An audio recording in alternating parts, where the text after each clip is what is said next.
Hello and welcome back to another episode of the Eden Road podcast. If you haven't watched or listened to our end of season review with Jay Harris, go check that out. It's live on all digital platforms, so give it a listen, and whilst you're there, subscribe to our YouTube channel and our Spotify channels and leave a rating as well. Today I'm joined in the studio for a special episode. Clayton, all good, mate? Yep, very well.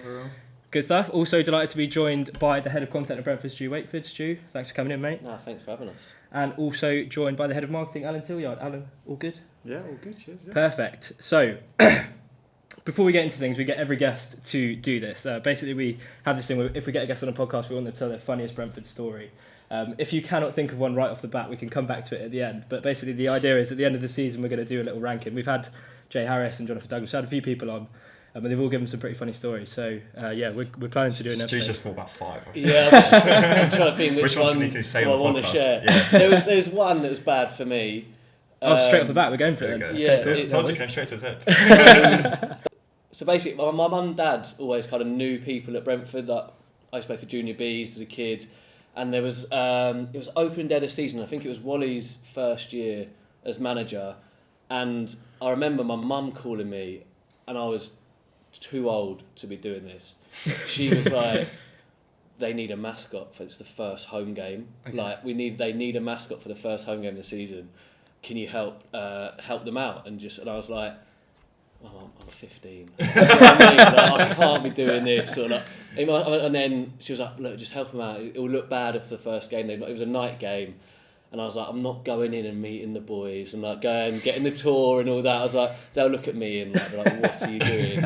And I was like, "Luckily, I'm quite short, so it didn't look too bad." But yeah, so I walked out with the team. It was Sonko's first game. I remember that. And I walked out, and yeah, I must have been about 15. I remember thinking, I don't have my mates in the crowd, stick and that.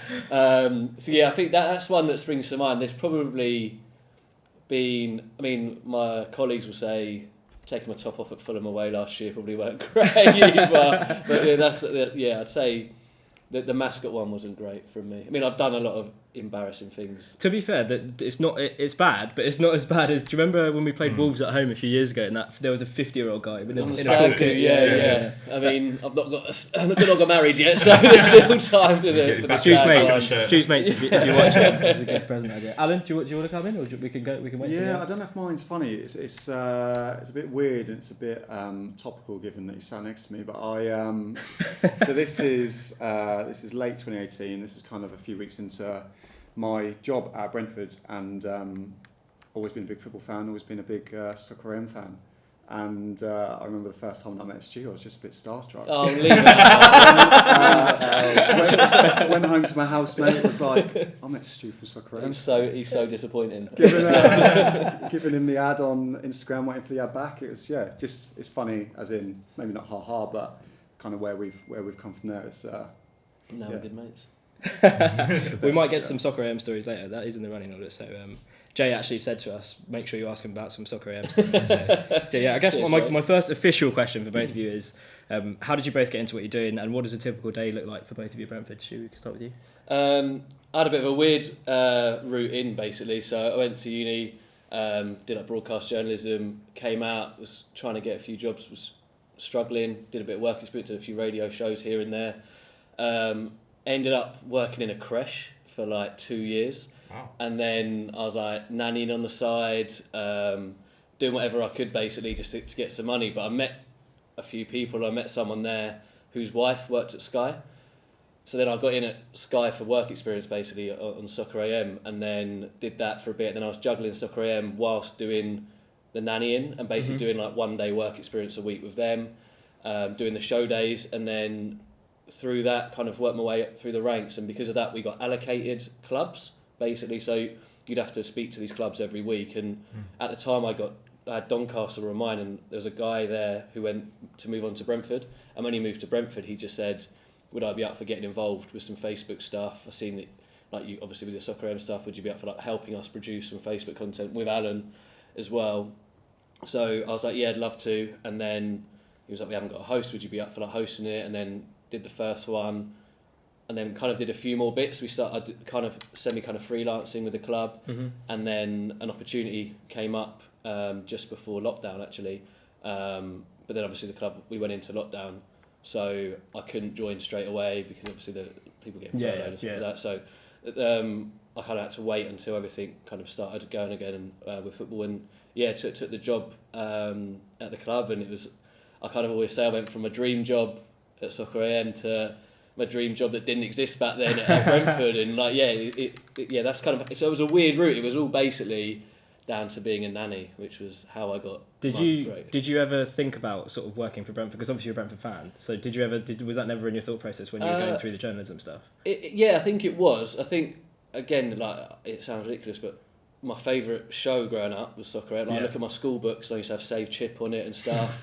And then, like, but I used to go Brentford home and away like every week. So like, it was always like, I'd love one day, imagine like working at the club, and then like when you get to do it and like meeting Peter and someone that I'd like seen every match day, and it was like pinch yourself moments. I think it's one of those things that you kind of always hope that maybe one day will happen, but you don't really know. And like, I was so happy at Soccer AM, I loved it, I loved every second of it.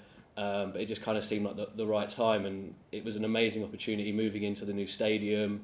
I was going to be involved with the big screen presentation and stuff like that, and I spoke to a couple of the guys there, and they were like, "This is your club." Do you know what I mean? These things don't come around very often, and I think I always had that dream, but I don't know if I ever thought it would actually come true. So it's been amazing. I know how privileged and how lucky I am as well to do it. Nice, Alan. So I kind of 10 years ago now graduated from Coventry University with a sports marketing degree.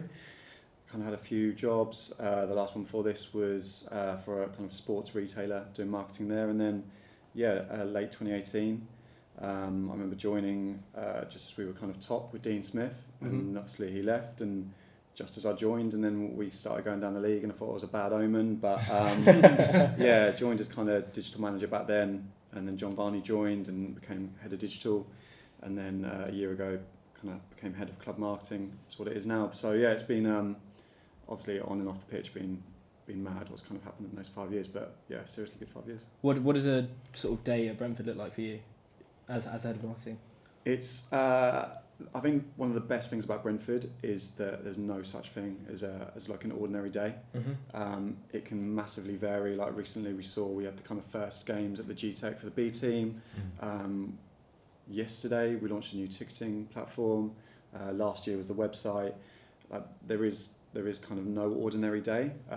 Every day's new, and you learn something new every day, so it's really good. But we just, all we're trying to do is just be better every day, and that's generally what we're kind of focused on. Was that sort of that message of getting better all the time? Was that there from the very start when you joined in the Championship? Were the ambitions of the club very clear when you came in? We want to be a Premier League team. Yeah, I think so. I think Premier League ready was a mantra we had for so long. But I think the thing that stands out the most is that, and it's been great for me, is that innovation and that we take calculated risks. So not nothing, but there's not a lot that's kind of off the table. You can give it a go, and if it doesn't work, at least you know. But we're very much kind of told to go out there and do things differently and take risks and benefit from it. More of a question for you, Stu. How has the sort of media landscape, both kind of in-house media and traditional media, changed from sort of when you first started, would you say, if at all? So I think it's coming up to 3 years I've been.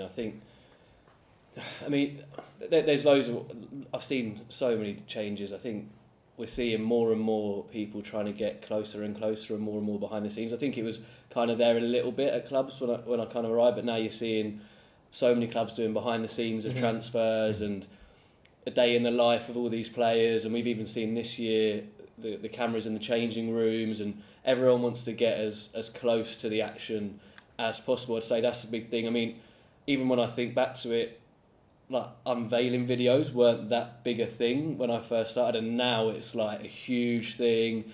I think I've seen social media change so much. We didn't have a TikTok account when I arrived.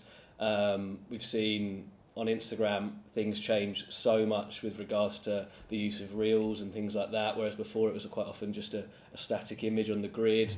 There's just more platforms as well, and with YouTube, it's kind of getting our players' personalities out there as well. So again, we're always trying to look ahead and see what other people are doing, but still sticking to what the club, the brand values are and everything like that. And also just servicing our fans. So yeah, I think I've seen it's been a lot of change, and I think where I came from a TV background, I kind of seen this. Well, when I was at Sky, we kind of started to see the YouTube kind of the creators' influence and things like that kind of start to come through, and I think that's really exciting, and I think there's some incredibly talented people that are going out and doing this kind of stuff. And I think even now we've seen it, the vloggers coming to the stadium and things like that. And what do you think? What do you think about that? The sort of vloggers, because there's a little bit of a stigma around it, especially just football in general. I can think of a few people that rub people up the wrong way sometimes when they go to the games and vlog. What does the club think about it? What do you think about it personally? I don't know. I mean, obviously there's rights issues. Yeah. But I think I like it. You're seeing people enjoy their time at a football game. Like, I don't know if it's something that I would personally do, but I don't have a problem. I watch some of them. I think they're really entertaining. It's just kind of we try and incorporate in a similar way with our Your View stuff, trying to get the fans. And that's what people want to see, the fans' class, point of view. I love that. I enjoy watching myself on it. Yeah. See myself in a Man City away at the front. That's always good viewing on that. Sometimes you worry, like. But yeah, I think I can see sometimes people can get annoyed if like some are going to every other club and like taking seats and stuff like that. But I'm not going to get involved in that kind of thing. But I think I've seen some of the Brentford ones, and I think they're brilliant, and I always appreciate and like give props to people that are looking to be creative. Exactly. I think it's a good point, because especially with a small club like Brentford, all it's going to do is increase the talk around the club. I think the main issue is when they get tickets for these big games, and it's like the actual fans could miss out. But a small club like Brentford, it only just increases the talk around the club.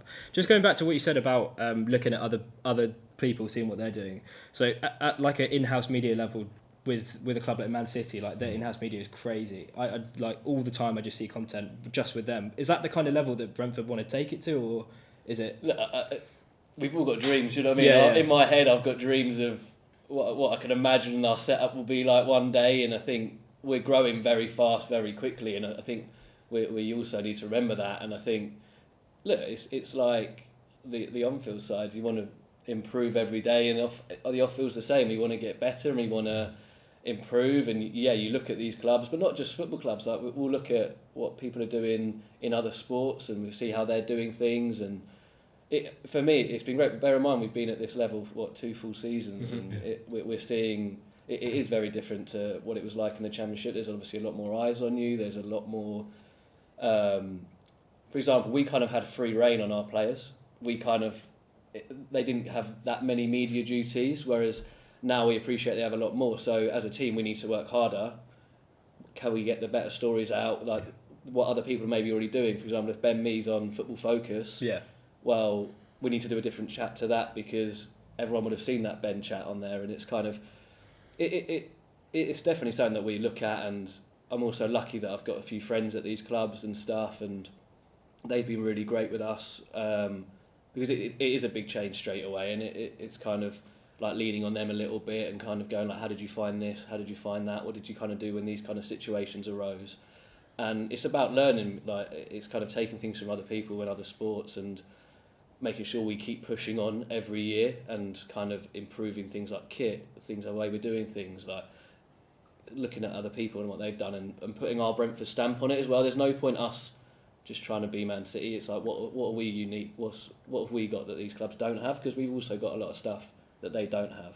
So it's kind of like looking at what we can bring to it. And at the end of the day, I love this club. I'm proud to say I like the club. When I was a kid, I used to walk around the playground saying how much I loved it. Now I get to do it in a video form in YouTube, and I get to put it out in a different form. It's just the same thing, but I get to do it on a bigger platform, and that's been the big thing for me. You mentioned sort of the things that we have and other clubs don't, and Brentford's stamp. Alan, if you could kind of summarise it, what would you say is Brentford's sort of marketing strategy as a club to stand out from the rest? Would you say it's more kind of focused purely on like season ticket sales, or more about how you come across as a Premier League club at the moment? I think so. There's a kind of a number of objectives and strategies, but I think the one that always stands out and is kind of most evident in everything we do is that we want to deliver like outstanding fan engagement. So anything we do is very much, you start at the point of how does this feel to the fan? How can you get closer to the fan? How can you make the fan feel valued? And that goes from the new ticket platform that launched yesterday. far greater platform, we believe, than the one previously. And one I can second that. Yeah, I had a lot of experience of that whole platform. Yeah, so that is obviously a huge project for people within the club to see, from kind of those discussions around, are we going to leave our current one to choosing a new one, like that is massive. And that's been a big project, and that was delivered yesterday, and hopefully that's been a success. So you go from that, you go from the website, where we went from the EFL digital platform, which every club in the EFL had, to now our own bespoke one. And we're a year in, and there's still a long way to grow, but the ceiling is much higher on that, and we can do some really fun stuff on that next year. Social, again, like all the stuff Stu's doing, it's about engaging our fans, and another kind of big focus for us this year will be our kind of emails and our CRM, making sure that when a fan receives an email, it's not the same blanket one that goes out to everyone. It's because you've behaved in a certain way, or we know you like a certain thing. So I think outstanding fan engagement will be like the one thing that we go, that's what everything we do has to deliver. Has that been a constant from the Championship days, and is there anything that you've had to tweak since becoming Premier League? I think since becoming Premier League, we've got a lot more people to talk to. We've got a lot more people coming from kind of different areas, different angles. We've got a lot of data that comes through from the Fantasy Premier League app. So people that either follow us or have an interest in us, and that's from all over the world. So of course we're going to speak to them differently than we would the people who have been with season tickets for 10 years. Okay. So I think we've just got kind of more tones of voice now, and we have to adapt to that, because one tone of voice to all of them won't work. Like, they don't want to be spoken to in the same way. So that's definitely changed. And they're all based on three values, like togetherness, respectful, and progressiveness. So like all these things that we do, it's based on those things, and that's throughout the whole club really. And I think that's everything we do. We base it down to those, like how we're talking on these platforms as well, and the use of our language on it, and kind of you'll even see, like, I think from the playing side as well, they're always very respectful, and I think it's big. I think it's a big part of what we're about as a club, really. Do you, going back to the fantasy football thing, is that marketing to different audiences? Do you feel like Brentford are now marketing to a global audience, or at least on their way to marketing to a global audience? Yeah, so only really as of last year we've had someone that's kind of looking at it like pretty much full time. Before that it was very organic growth. We know that there's fans in Denmark, Sweden with Pontus, we had pockets in Iran, and Algeria with Said Benrahma. Like, that has grown organically, but now we're starting to really look at those different markets, and just try and essentially tell them that we know they're there now, and that we're talking to them and we hear them. We launched an overseas membership product last year, and we're looking to launch a new one soon that's much improved. So we're way more proactive than we were 1 year or 2 years ago. I think when we got promoted to the Premier League in the way that we did during a COVID year, new stadium in the playoffs, like the time between getting promoted and starting in the Premier League was so small that it was very much like there was a list of things that we had to get done, and there probably wasn't as much time for some other stuff that we wanted to do, but now we're gearing up as a club to do exactly that. And I think with that as well, like, yes, we've got that audience that we're getting from elsewhere, but still a big thing what we do with content is remembering our domestic audience and people like us that grew up supporting the club, and we still want to make sure that we're servicing those people. And for me, that's a massive thing. Like, I want my old man to enjoy our content as much as my mates do, and do you see what I mean? So it's getting those balances right as well, and kind of, you don't want to just tailor all your content to a certain area. Like, for me, I grew up loving this club, and whether people have joined us on the journey later or wherever they've come from, we need to make sure that everyone is appreciating our content. At the end of the day, it's making sure people are enjoying it from a content point of view, enjoying supporting the club that we love supporting, really. It's quite the contrast, isn't it? You kind of got this club labelled as Bus Stop and Hounslow, this kind of minnow, and then in the summer we're going over to the States and playing in Atlanta and the Mercedes-Benz. Like, is that something that's difficult to market, or is it a strength? Does it give you a kind of a unique selling point without kind of sounding cheesy? I think probably sounding quite cheesy, and we believe in it, that there is a Brentford way, and I think it's that doing things differently. I think it's being innovative and progressive. We want to do that in a Brentford way, and that, to Stu's point, very much means we may be going to the US, we may be talking to new audiences, but we absolutely do not forget what we've already got and what makes us Brentford. So that kind of small club label and I guess we are, but it's sometimes it's hard to remember that when you've come from the back end of 2018, and I remember the offices at Griffin Park with these little like box rooms. And I remember the first time we did the tour at the new stadium that you filmed, and you're walking through it and you're like, this cannot be the same club. Like in such a small space of time, that step was huge. So it's I think everything. I think we're like not a victim, but our success has meant that we are accelerating at a ridiculous pace. And I think it helps that there's a lot of staff at the club that are Brentford fans. So it's like you had that growth, but you still got a lot of people in the office that appreciate the club for where it's been, and you kind of keep those values. And I think that's really important, that there are so many Brentford fans that are working at the club. I'm one of probably like 6, 7, 8, I would say. In fact, probably more on the football side. So I think that's really key as well when we're talking about this kind of stuff, is that we do like there's a lot of people there that have been there for the more less glamorous times. It's nice for fans to hear. I think that message. I don't know if you've watched the Southern Till I Die documentary. It came out quite a while ago, and you kind of had that scenario with the kind of American businessmen coming in and playing weird crowd music and crowd noise and sounds, and kind of knowing the fact that, as you said, there's kind of people that support the club from top to bottom. You kind of have like the safe feeling that you're not going to have that issue. And look, at the end of the day, like I love this club, and if I see something that I'm not going to like put something out content-wise that I think could damage the club, because I love it and I don't want people to have a negative image of it. Also, the perfect example is, let's get it right, our owner is a lifelong Brentford fan. He's only got the best interests of the club at heart. So you kind of you do know that everything's good intended, like got good intentions basically. And certainly from a content point of view, I'd be mortified if we created something that I thought would upset our fan base, but also portray us in a negative light to other fan bases as well.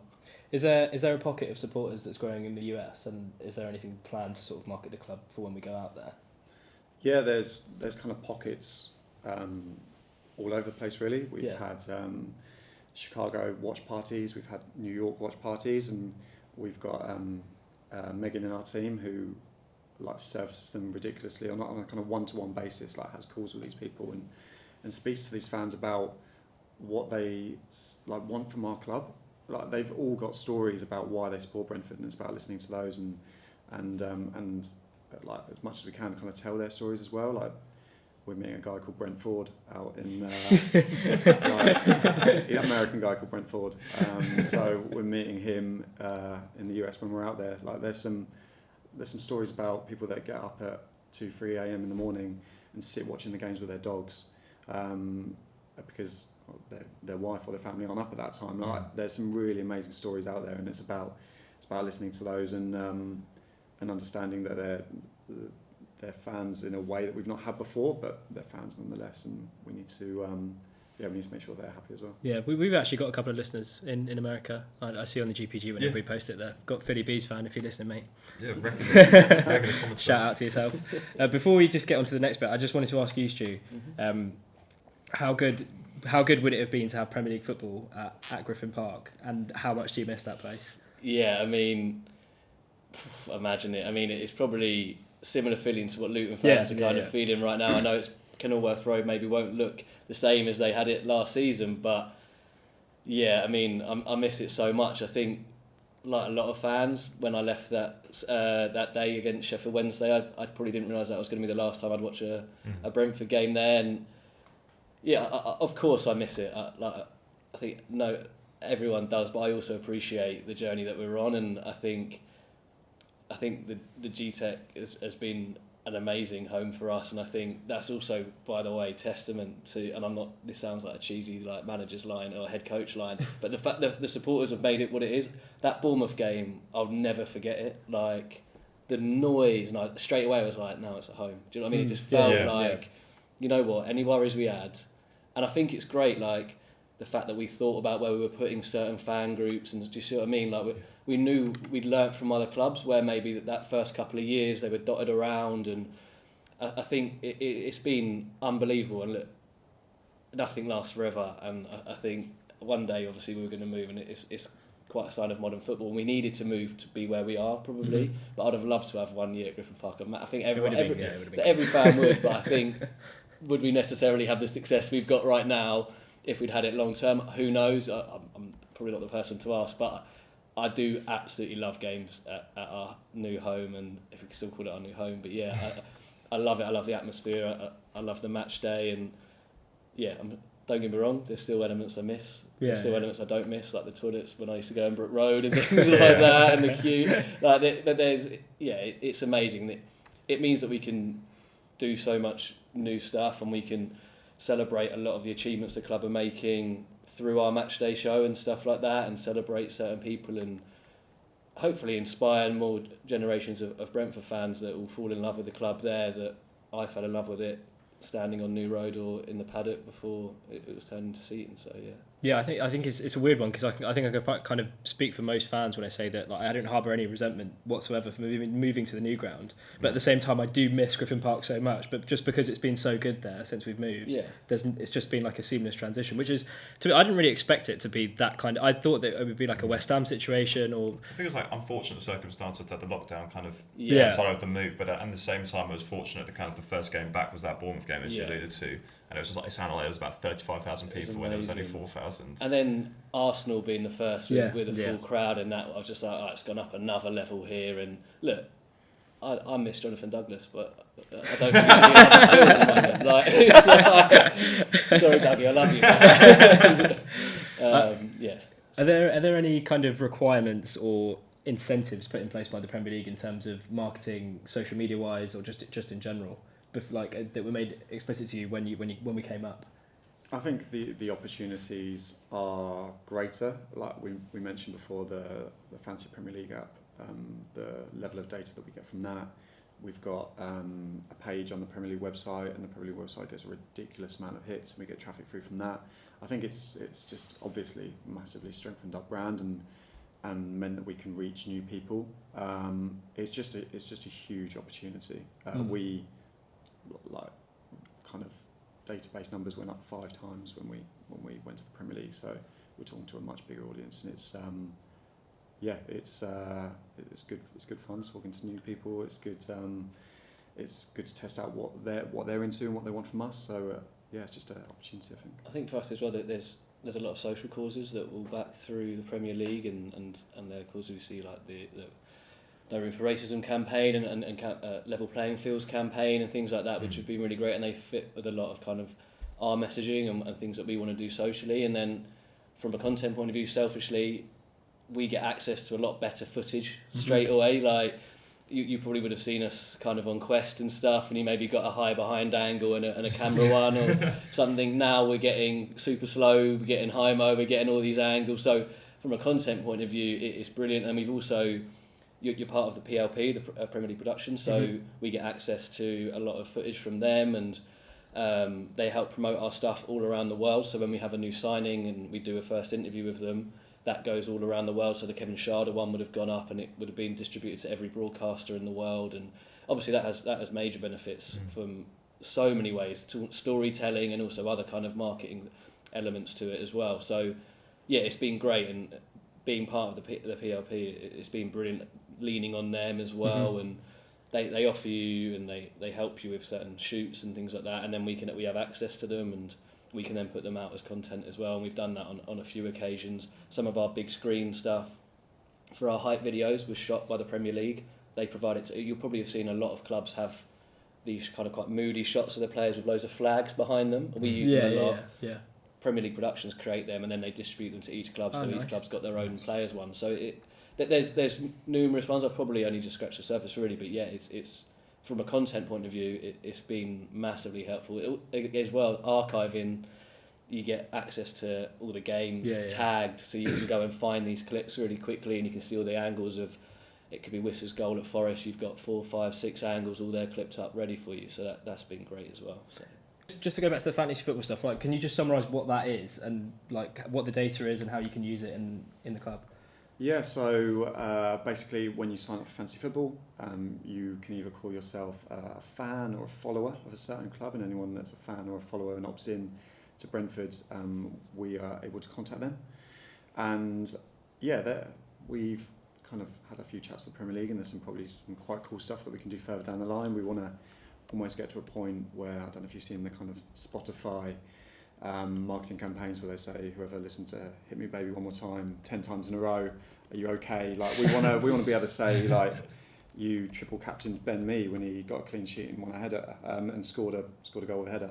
How did you know that? Like we want to play around with it a lot more and have that kind of relationship aspect with either season ticket holders who are playing the game or with those people who are following Brentfords, maybe aren't as kind of like know of us as well. We want to be able to communicate with these people. So that's the kind of stuff we've spoken to the Premier League about, and hopefully we can get to a position of doing that. But otherwise, we've got their data. We can send them Stu's content and say, check this out. We can ask them if they want to come and see a game and give them information on how to get tickets. So it's just it's probably an audience that we maybe always had, but we didn't know and we didn't have the data of them. So it's just really opened those kind of doors to us.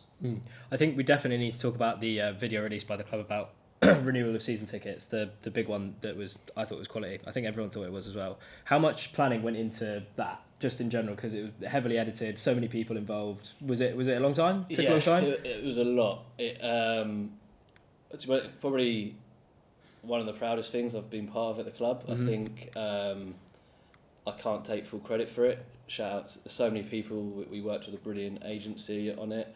Ella and Harv at the club, Steve, Rosie, there were so many people. Then also the football side buying in, because I don't remember too many clubs that have used their whole squad, and I know people say there were a couple of people in it. You just couldn't quite see Saman at one point. I felt really bad on Saman, but yeah, it was a lot, and it started meetings as these kind of things do, and I was kind of really grateful that I was given the creative lead on it, and I had this kind of idea, and I'd seen a few little things that it started from actually. Do you remember the Sky Sports advert where like Carragher is like by the goal, and it's like the goal goes in, and it's like it's only live once, and then there's like Micah Richards in another shot. It started like that. I had this idea of trying to get fans on the pitch and trying to like maybe with Thomas and it was probably a little bit too elaborate, and then it kind of developed a little bit, and then I kind of worked on this script, and it was kind of like I was just a lot of the time with these things I'll grab a bit of paper and I'll be like, right, what makes us unique, and like why does this work? And I was like, well, Thomas always says this only works because all the cogs are working together, and it doesn't matter if you're stood in the West Stand, or if you're the programme seller, or if you're one of the boys on the pitch, or if you're working in ops, or if you're kind of ticketing it. Like everyone, my thing was that everyone plays their part, and that's you see so many times people talk about our atmosphere and they say Brentford are doing so well because of their togetherness, and that's obviously a big thing for us as well. And I was like, wouldn't it be cool if we swapped the roles of the people? And it's kind of saying, look, we're all as important as each other. So Christian's the programme seller, KLP's the steward, and kind of Damsgaard's the steward as well, and the brilliant Math Brown, who's a lifelong Brentford fan actually, that played the kind of lead in it and is the player that goes through the journey of the match day. He's a proper Brentford fan. He was in the youth team at Brentford as a kid, so I wanted to make sure it was someone like a proper Brentford fan involved. And I basically wanted to tell the story of a match day, but say this is why it works. We get these wins because everyone plays their part, and for me that's what a massive thing is. And I think I get to see it day to day in the office, how important so many people are, and I can only do my job because of so many people. And yeah, it was, for me, I was really proud of it because it meant a lot to me, and it was like, I'm talking to my dad here, who's a fan, who plays his part. I'm talking to my colleagues who I think the world of, who work so hard, and then the players who are amazing. Thomas, who's just a genius and the loveliest guy, and everyone is so intrinsic in what we achieve, and it only works when everyone's on it. And it makes me proud when I see these BBC say, look at the togetherness at Brentford. For a Premier League club, look how together they are, and that's why we get so far. So yeah, for me it was a dream project to work on, but it was hard work. Trust me, I had a lot of late nights, and there was a lot of planning because again, we shot it over 2 days. So to get 25, 26 players in different times of day, bless him, like Vita was filming late at night. You had some of the boys had to get off for certain things to pick up kids, and again, the player ops team and the player access team were phenomenal, and there's a lot of meetings, and fair play for the playing side to buy in, because a lot of the boys were out of their comfort zone, and for the coaching staff to allow them to all do it, I think again just screams of what this club's about and the togetherness in it, and everyone in it was brilliant. So yeah, it's nice that you picked that out, because it was something that we were really proud of, and I felt grateful that I could be a part of, to be fair. How long was the process from the time you put the first pen to paper, kind of whatever elaborate idea you had, to when it was posted? Before Christmas, I think. Would have been, and when did it come out? It probably had like 6 quite intense weeks. It didn't come out in March, didn't it? I think. Did it?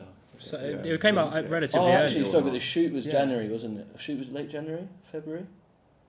Maybe it was. You didn't even try now. A lot's happened since then. But It sounds like a whirlwind. Because Kevin's in it. Sharda was in it.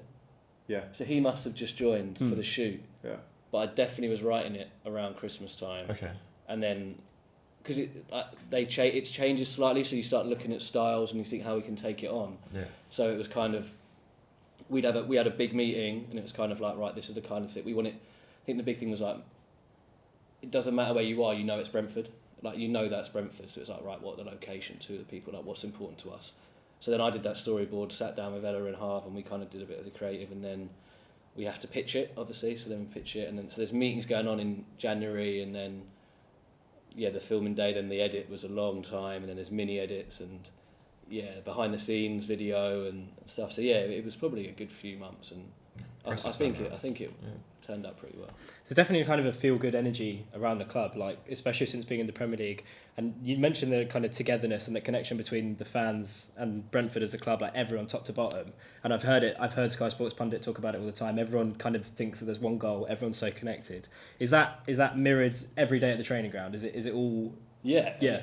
Look, I can't sit here and pretend like I'm really, really close to the group. I spend some time at Great West Road as well. I kind of split my time through both sites, but I love going to the training ground because you're made to feel so well. The coaches, the boys, like I've even got shout out the analysts and people like that who I get on so well with, and it is just great. Like you go in, everyone says hello. Like now, especially with the Robert Rowan Performance Centre, there's a big canteen everyone can sit together in, and it seems like it should be a standard thing. But you walk in and the boys, every one of them, Mads Rozov, morning Stu, like morning to everyone. Like they go out their way and stuff. And how's your weekend? What have you been up to? How was this? And same with the coaching staff. Like they're blinding, and I think look, it is genuinely the same. And I think when you speak to other members of staff who have gone down there and stuff, I think it's the same. I'm very lucky that maybe I spend a bit more time with them, but they're the same with anyone else. They're the same with Alan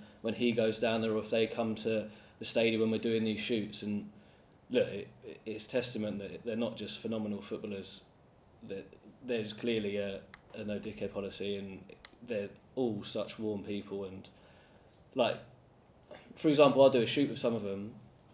Unprovoked, I'll get a little message. By the way, thanks. I really enjoyed it. Like little things, you know what I mean? That go a long way. And like Pontus, when we did the farewell video, and that was class. He messaged me going like, "Thanks so much for that. Like, I don't think you realise how much this club means to me, and it was amazing that I could speak to the fans in this way." And that goes a long way for you. Like, you know that you're appreciated by them, and we really appreciate them. And I tell you, the man that instills that is Thomas. Like, Thomas is like, he wants to know everything about you. He asks about you. Like, he'll go like, if he knows that I've been at an away game, like, how was your day? Like things. He gets it, and like he gets people, and he's just first class with every member of staff at that place. And when you're happy at work, you perform better, don't you? And that goes across whether you're a player or in Mia Allen's roles, basically. When I know you said you don't see the players as much, but when we were on that incredible unbeaten run, just to take it back to the football,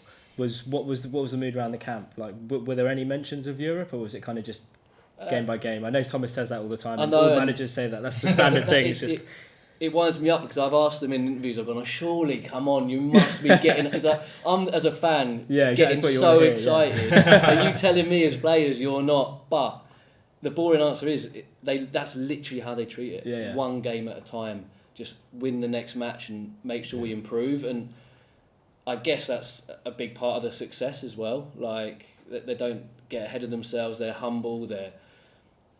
Again, I'm not around the groupers as much, but I'm around it a fair bit, and it is that treat the next game one game at a time, and I certainly wasn't hearing that. But again, I'm not in the tighter circles, but it wasn't something that I could hear getting chatted around. I think like they're a very humble group, basically.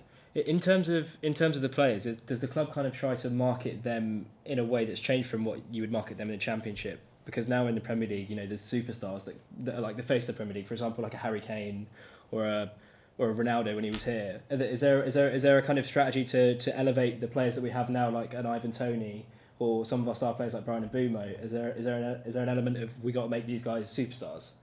I think we've naturally in our marketing got a lot better at using them. Like since Stu's obviously come on board, compared to the Championship days, we're much better at like collaborating with them on social media about making sure in Stu's content that their personality comes across and make sure that everyone knows that. We want to focus on a new website on educating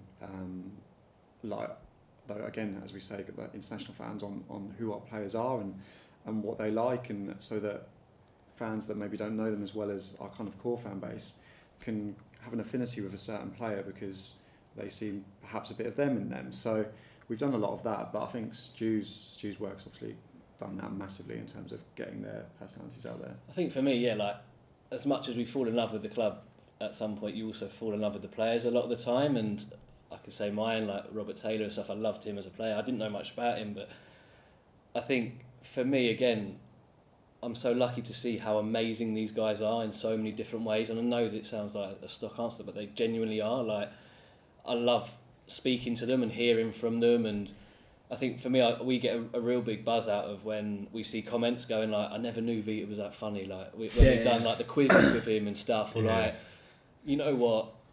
When Josh went, I didn't realise how much Josh went through with his injury stuff when we did that interview. And then with the My Journeys, Christian Norgard like really opened up. And I was even like, wow, his story is so remarkable. And it's, for us, like, getting that out there and showing everyone what amazing people these guys are. And so many of them have had so many setbacks. And I think that's like us as a club. Do you know what I mean? Like, we've been there, like when I was a kid, we just got promoted to the second tier, then we went all the way down, nearly got relegated from League Two, and then we made our way back up, and now we've gone to the Premier League. And there's so many of these boys have done the same thing, got released by big clubs, gone down the leagues and come up, and Christian's had to go around the world to kind of now be playing in the Premier League and had setbacks. And I think for us it's storytelling again, and I love it when someone goes, I didn't realise how sound Shandon was. Like, what a nice guy. And it's just like, well, I'm lucky enough that I get to see how great he is, and my job is just to, hopefully, where I can, and me and my team,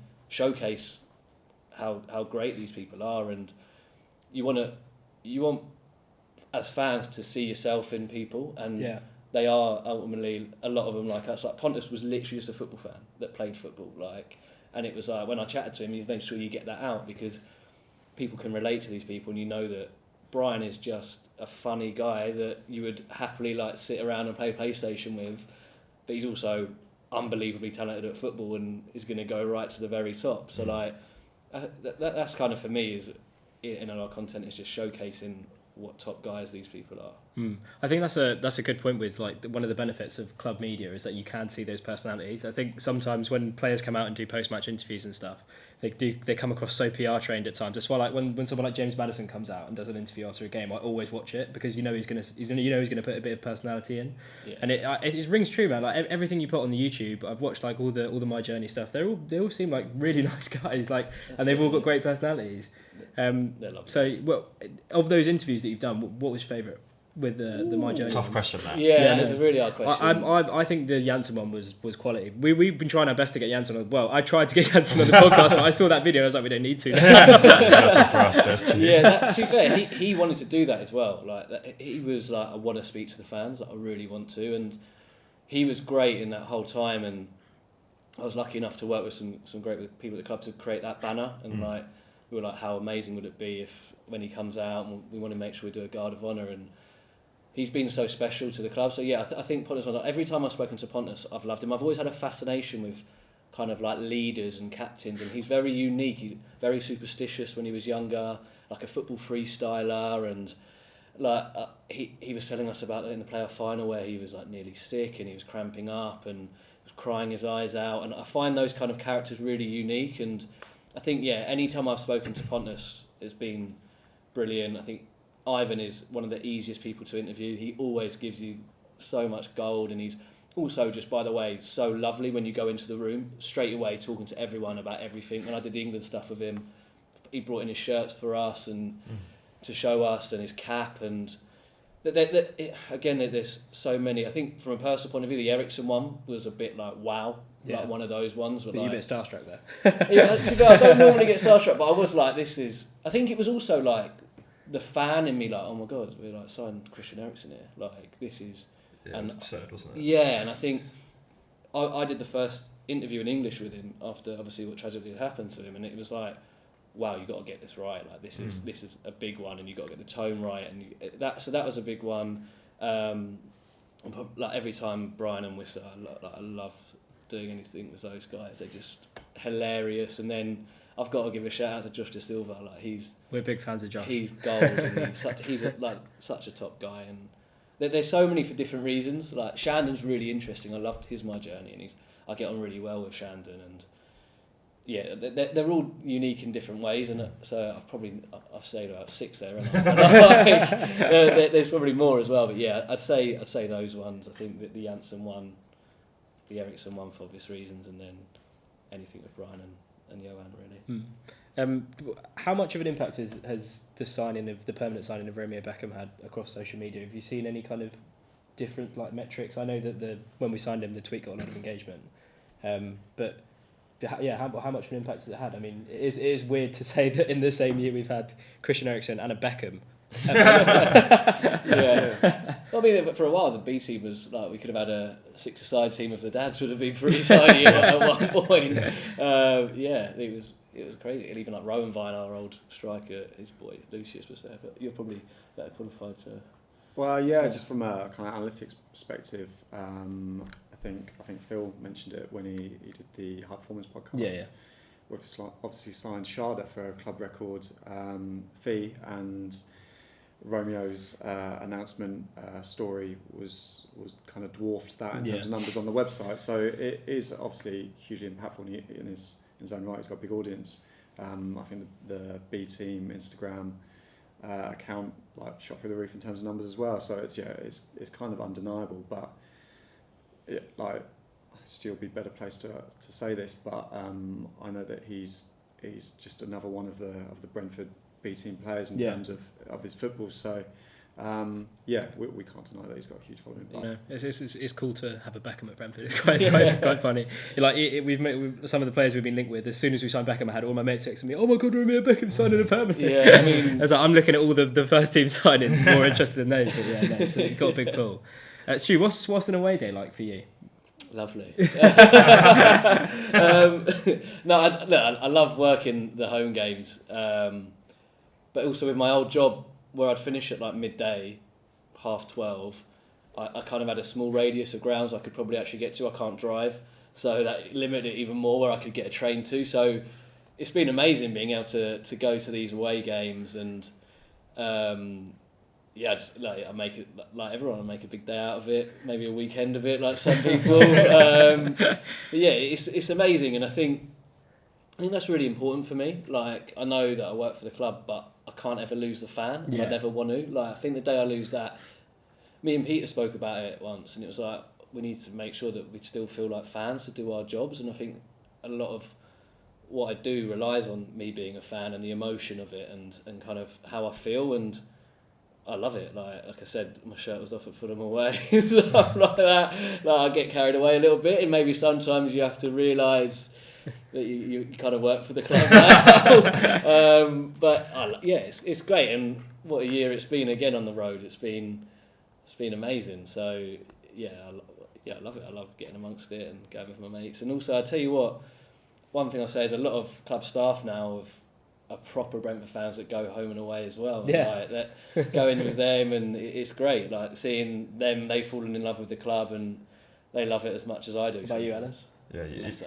Are you involved? Are you involved in the match day? Is it important for you to get down onto GTEC, especially a home game, kind of get a feel of what's going on in the club? Yeah, there's kind of certain elements that we're more involved in, like when we had a bit of a Ted Lasso themed half time against, was it West Ham? Yeah. It's quite recently, wasn't it? Yeah, so there's kind of certain activations that we're more involved in, not as much as obviously Stu's team, but yeah, and I do love an away day as well. Like Chelsea away was a really good night. Yeah, Brentford's first score look at, like, and that says everything about like how much it is more than a job.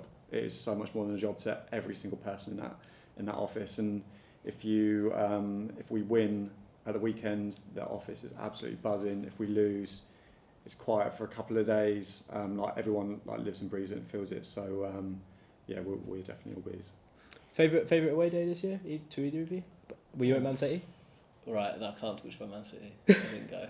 Oh no! But, no, to be fair, a lot of people didn't. To be fair. well, I was working because we had the big women's game at the GT. Oh right, I was yeah, heavily okay, involved in okay, that, okay. So, and that was an amazing day. So I was really proud to be working on that. So had to work. This year, I'm trying to think. Like Chelsea was good. Yeah, you mentioned Chelsea. That I'm obviously. trying to think of it. It's bad, isn't it? The London away midweekers, They're good, like, yeah, no, even they're like good. Palace was obviously Yeah. 1-1, but a late Worcester header. Like Mm. I had a great night that night. That doesn't feel like this season. I saw the highlight. I mean, it of that was, goal the other it was day. about 9 months ago, wasn't Yeah, it? it was a long time ago. Brighton was a great day, just a bit heartbreaking at the end. It's bad. I'm trying to think. I mean, Arsenal I thought was really fun, Yeah. Spurs? away day. I was working Spurs, so I didn't get to go to Spurs. Yeah, I'm trying to think of some good ones now. yeah. Man City was just incredible. Don't rub it in. A lot of our mates didn't make the trip off the early kick-off, playing what is the best team in the world, basically. to Yeah. kick off. If there was only one Saturday to have it off for me, I'll and be my- honest. This year I've not been as good. I will hold my hands up. Last year I did pretty much every single one. This year, for various reasons, I've just maybe not been to as many. I did most of them, but yeah. Would you, if we'd have got into Europe, would the club have let you still go to the away? Oh, I don't know. I don't know. Because surely I you'd hope have to so. weave in some content. If Yeah, I think we'd make it work.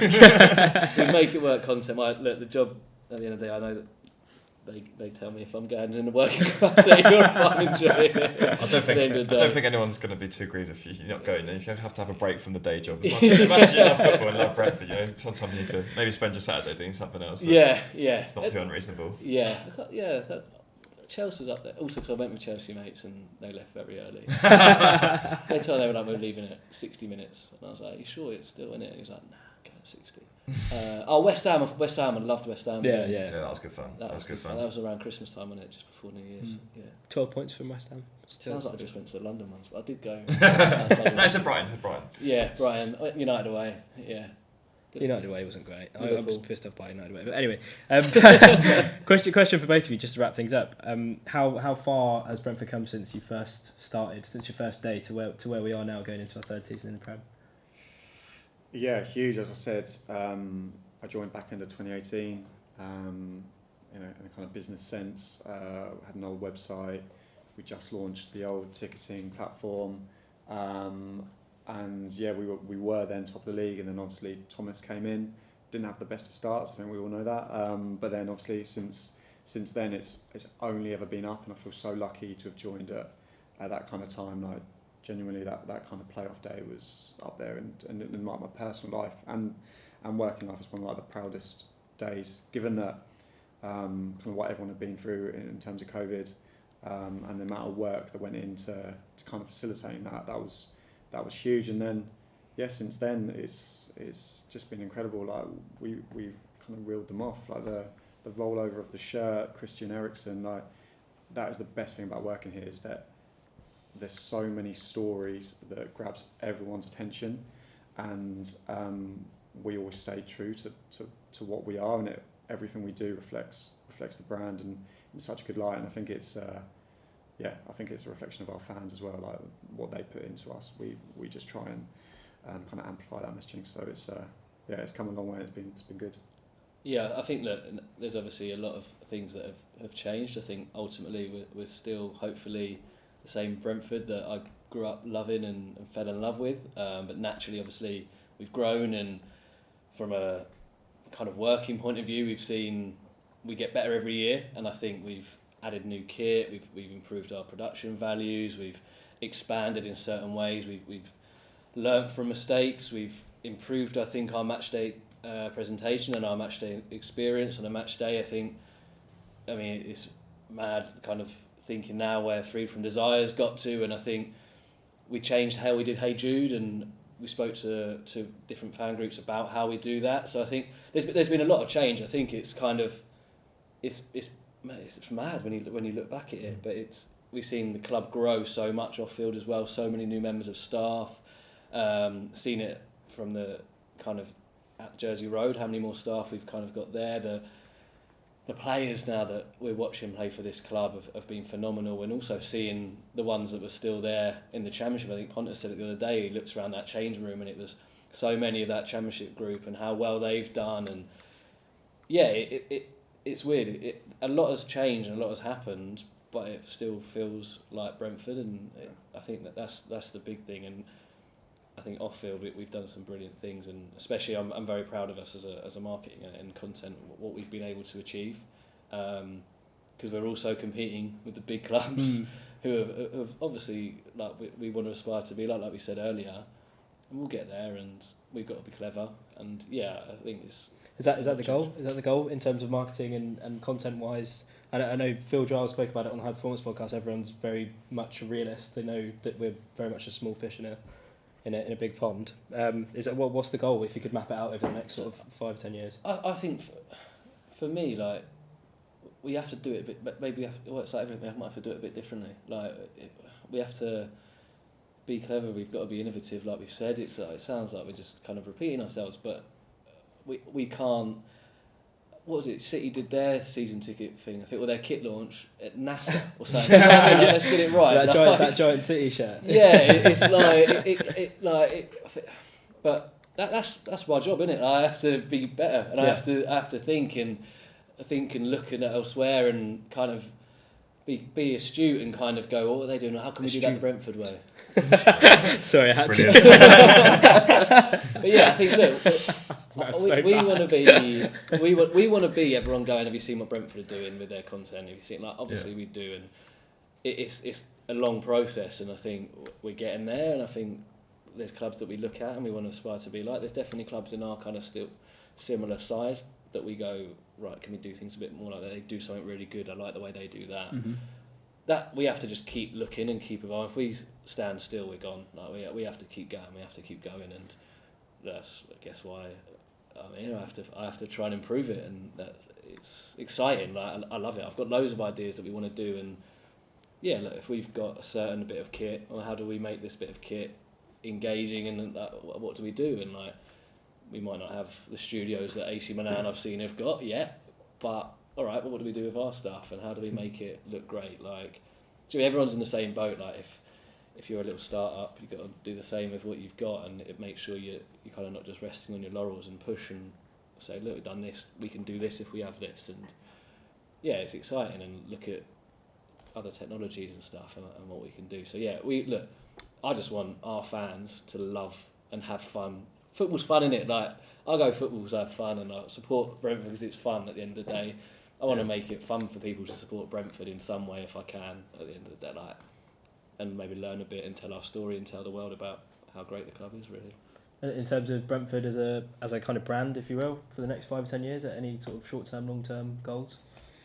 I think in terms of how we're operating in marketing, and I speak to the team about this, I want the standard to be, like, if you've seen it be done elsewhere, like, that's the minimum, and we should be thinking about, again, like, how do we do that differently and how do we go above that? Like, I want everything we do to be at a certain level, and us to push those boundaries in that kind of Brentford way that they're doing on field as well. And I think the most important thing is take it, like, just always move forward, mm-hmm. and then just see where that takes you. Mm-hmm. I think if we keep doing lots of little right things, like, genuinely we can get anywhere.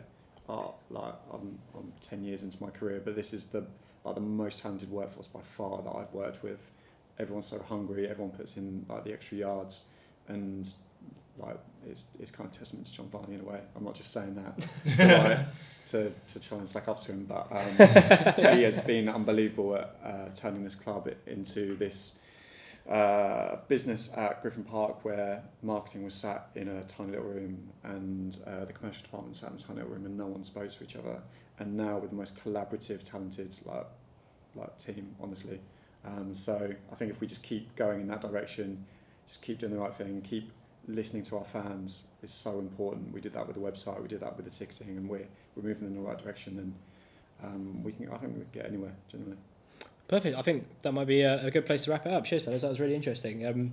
The Eden Road podcast will be back in a couple of weeks for a special episode around the current state of the Premier League and Brentford's place in it. So follow us on Twitter to stay up to date with the release on that. Subscribe to our YouTube and Spotify channels, and we shall see you in a couple of weeks. Gents, it's been a pleasure. Thank Cheers. you. Thank Thank you. you. Really appreciate it. Cheers.